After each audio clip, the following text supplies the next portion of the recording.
શું તમે ક્યારેય વિચાર્યું છે કે જેના વગર આપણે 1 મિનિટ પણ જીવી શકતા નથી તેવું પાણી મફત અથવા બહુ સસ્તું મળે છે અને જેના વગર આખી જિંદગી આરામથી જીવી શકાય તેવું સોનું લાખો રૂપિયામાં મળે છે?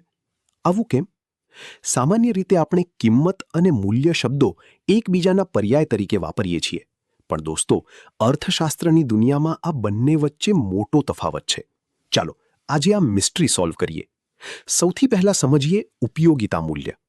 કોઈ વસ્તુ માનવીની જરૂરિયાત પૂરી કરવાની કેટલી ક્ષમતા ધરાવે છે તેને તેનું ઉપયોગિતા મૂલ્ય કહેવાય. જેમ કે સૂર્યપ્રકાશ, હવા અને પાણી. આ બધી વસ્તુઓ આપણા અસ્તિત્વ માટે અનિવાર્ય છે, એટલે તેનું ઉપયોગિતા મૂલ્ય ખૂબ જ ઊંચું છે. હવે વાત કરીએ વિનિમય મૂલ્યની.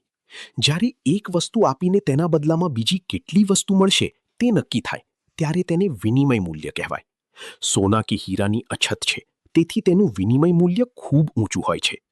અને જ્યારે આ વિનિમય મૂલ્યને આપણે નાણાં એટલે કે મનીમાં માપીએ ત્યારે તેને કહેવાય કિંમત. તમે 20 રૂપિયા આપીને પાણીની બોટલ લો છો તો તે 20 રૂપિયા તેની કિંમત છે. યાદ રાખજો, જે વસ્તુની અછત હોય તેનું વિનિમય મૂલ્ય ઊંચું હોય છે, ભલે તે જીવન માટે જરૂરી ન હોય.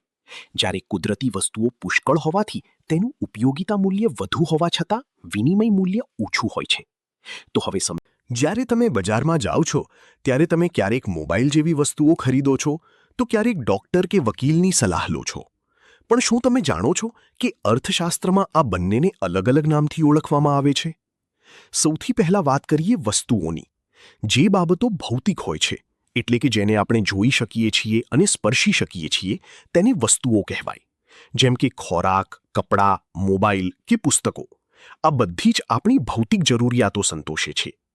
હવે વાત કરીએ સેવાઓની, જે અભૌતિક છે, જેને સ્પર્શી શકાતી નથી પણ અનુભવી શકાય છે. જેમ કે શિક્ષકનું શિક્ષણ, ડૉક્ટરની સલાહ, ગાયકનું ગીત કે બેંકની સુવિધાઓ. આ બધી બાબતો આપણી માનસિક કે અન્ય અભૌતિક જરૂરિયાતો પૂરી કરે છે.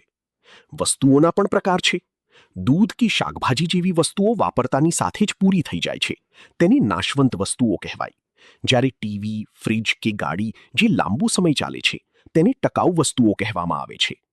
આ ઉપરાંત જો કોઈ વસ્તુ તમારી માલિકીની હોય તો તે ખાનગી છે, પણ જો બગીચો કે રેલવે હોય જેનો ઉપયોગ બધા કરી શકે તો તે જાહેર વસ્તુ છે.